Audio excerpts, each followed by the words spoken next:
नमस्कार मित्रांनो, तुमचं स्वागत आहे प्रफुल्ल मस्के यूट्यूब चॅनलवरती. दिल से क्रिकेट. दिल से क्रिकेट म्हणजे क्रिकेट जगतामधील चालू घडामोडींवरती घेतला गेलेला आढावा. आताचं क्रिकेट खूप आधुनिक झालेलं आहे मित्रांनो.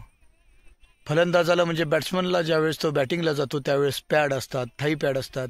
हेल्मेट तर अतिशय टॉप क्वालिटीचे आलेले आहेत.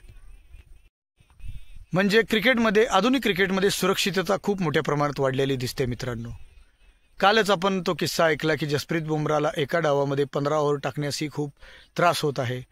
तर कपिल पाजी एका डावामध्ये कमीत कमी 30-40 षटके इझी टाकून जायचे त्यांच्या काळामध्ये. पण हे आधुनिकता जगामध्येच आली मित्रांनो. जशी वर्ल्डमध्ये आधुनिकता आली तशी क्रिकेटमध्येही आली.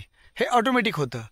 पण तुम्हाला माहीत आहे का मित्रांनो, या 2024 सालापासून 40 वर्ष, 50 वर्ष, 30 वर्ष आधीचं जे क्रिकेट होतं ते एवढं आधुनिक नव्हतं. म्हणजे त्यावेळेस बॅट्समन्सना त्या क्वालिटीचे पॅड्स तसे नव्हते पायांचं संरक्षण करण्यासाठी, किंवा डोक्याचं संरक्षण करण्यासाठी त्या पद्धतीचे हेल्मेट्स नव्हते, किंवा हेल्मेट्स नव्हतेच मित्रांनो. आपण सुनील गावस्कर सरांचे कितीतरी व्हिडिओ पाहिले असतील मित्रांनो, की ते विदाऊट हेल्मेट मोठ्या म्हणजे एकदम फास्ट 150-160 पर हावर बॉलिंग करणाऱ्या स्पीडच्या गोलंदाजांना अतिशय लिलिया खेळताना, किंवा त्यांचे फोटोही आपण पाहतो. पण थोडंसं इमॅजिन करून पाहिलं मित्रांनो तर अंगावरती काटा येईल अशा प्रकारचा तो दौर होता. सध्याच्या आधुनिक क्रिकेटमध्ये विजयासाठी झगडणाऱ्या वेस्ट इंडिज टीमचा जर तेव्हाचा विचार केला तर ती वेस्ट इंडिजची सर्वकालीन जगज्जेती अशी टीम होती. एका टीममध्ये कमीत कमी 4 ते 5 150 किलोमीटरच्या वेगाने चेंडू फेकणारे गोलंदाज वेस्ट इंडिजच्या टीममध्ये असायचे. तर त्यालाच वेस्ट इंडिजचा तोफखाना असं नाव पडलेलं होतं. त्यावेळी भारताची टीम खूप लांबची गोष्ट आहे, पण इंग्लंड आणि ऑस्ट्रेलिया या स्ट्रॉंग टीमाही वेस्ट इंडिजचा दौरा म्हटलं की यांच्या अंगावरती काटा यायचा, भीतीने यांची धडकी भरायची. हा वेस्ट इंडिज दौरा बेजार करून टाकणार आहे असं व्हायचं त्या फलंदाजांना. पण म्हणतात ना मित्रांनो, किती का बलाढ्य असे खलनायक असताना एक नायक उगवतोच, किंवा किती का मोठा अंधार असताना एक दिव्याची छोटीशी ज्योत त्या अंधाराला चिरून टाकते आणि त्या ठिकाणी प्रकाश तयार करते. तर तसाच प्रकार आणि तसाच नायक, तसाच हिरो इंडियन क्रिकेटमध्येही उदयास आला, आणि त्या क्रिकेटचं नाव सुनील गावस्कर, द ग्रेट सुनील गावस्कर.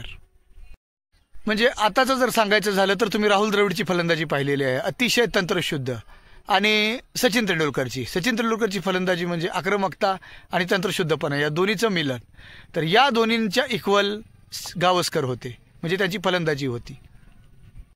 त्यावेळी इंडियन टीमचे कर्णधार कपिल देव असायचे. वेस्ट इंडिजच्या एका खडतर दौऱ्यावधी, म्हणजे मी हा नेमकं बोलतोय ते म्हणजे 83च्या वर्ल्ड कपचा नंतरचा दौर. 1983ला इंडियन टीमने कपिल देवनी बलाढ्य अशा वेस्ट इंडिजचा पराभूत करून वर्ल्ड कपची ट्रॉफी आपल्या नावावरती केली. त्यावेळेस वेस्ट इंडिजच्या प्रसारमाध्यमांनी म्हणजेच मीडियाने अशा मथळ्याखाली एक न्यूज छापली की हा फक्त एक अपघात होता, ॲक्सिडेंट होता, की इंडियन टीमनं बलाढ्य अशा वेस्ट इंडिजला मारणं. जर इंडियन टीममध्ये दम आहे तर इंडियन टीमला चॅलेंज करण्यात आलं की आगामी वेस्ट इंडिजचा जो दौरा आहे इंडियन टीमचा, त्या दौऱ्यावरती यावं आणि 3 सामन्यांच्या टेस्टमध्ये त्यांनी वेस्ट इंडिजला व्हाईट वॉश देऊन दाखवावा, किंवा वेस्ट इंडिज इंडियाला व्हाईट वॉश देतं असं चॅलेंज त्यांच्याकडून करण्यात आलं होतं. आणि या बलाढ्य वेस्ट इंडिजच्या चॅलेंजनं भारतीय क्रिकेटपटूंची तसेच भारतीय क्रिकेट प्रेमींची झोप उडून गेली होती मित्रांनो. कारण ती वेस्ट इंडिजची टीम तेवढी भयानक होतीच. व्हिव्हन रिचर्ड्स कर्णधार होता त्यांचा, Clive Lloyd, Vivian Richards, Gordon Greenidge, एकापेक्षा एक असे खतरनाक बॅट्समन्स आणि बॉलर्स त्यांच्या टीममध्ये होते. म्हणजे समजा त्यांचा एखादा बॅट्समन पिचवरती खेळायला आला की इंडियन बॉलर्सला असं वाटायचं की याला आता अवघड करणं एकदम अशक्य, किंवा त्यांचा एखादा बॉलर पिचवरती इंडियन बॅट्समन्स विरुद्ध बॉलिंग टाकण्यासाठी आला तर इंडियन बॅट्समनना असं वाटायचं की अरे बाप रे, आता खूप अवघड आहे यांच्या विरुद्ध खेळणं. असं म्हणतात मित्रांनो की ज्यावेळेस वेस्ट इंडिजचे गोलंदाजी करायचे त्यावेळेस बॅट्समन फक्त एक शोभेची बाहुली होऊन उभा राहायचा, हातामध्ये नावाला बॅट घेऊन फक्त. कारण त्यावेळी खेळ चालायचा फक्त गोलंदाज ते विकेटकीपर. बॉल पिचवरती पडायचा, तो डायरेक्ट टप्पा विकेटकीपरच्या हातात. बॅट्समनला हे अजिबात कळत नव्हतं हा इन स्विंग आहे, आउट स्विंग आहे. तो फक्त पाहतच उभा राहायचा.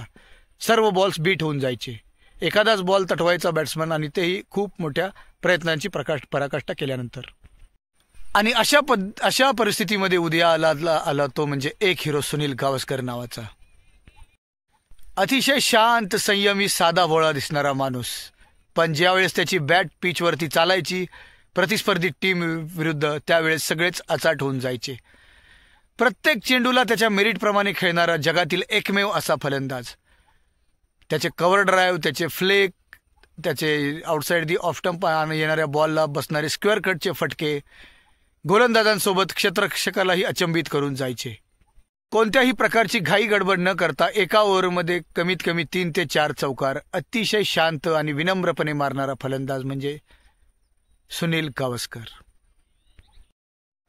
कसोटी क्रिकेटला एका वेगळ्याच उंचीवरती सुनील गावस्करांनी नेऊन ठेवलं. त्यांच्याविषयी बोलताना वेस्ट इंडिजचे दिग्गज प्लेयर गार्डन ग्रीन्ज म्हणतात की हा बॅट्समॅनला ज्यावेळेस पहिल्यांदा मी पाहिलं त्यावेळेस त्याच्या 2 फटक्यांनी मला खूप इम्प्रेस केलं, त्याचा स्ट्रेट ड्राईव्ह आणि त्याचा ऑफ ड्राईव्ह. आणि त्यावेळेसच मला हे कळून चुकलं होती वर्ल्ड क्रिकेटमध्ये सुनील गावस्कर हे नाव खूप मोठ्या अक्षरांनी लिहिलं जाणार आहे. वर्तमान माजी क्रिकेटपटू द गॉड सचिन तेंडुलकर हेही सुनील गावस्करांना आपला आदर्श मानायचे. त्यांचे ऑफ ड्राईव्ह, त्यांचा स्ट्रेट ड्राईव्ह हे सचिन तेंडुलकरला खूप आवडायचं.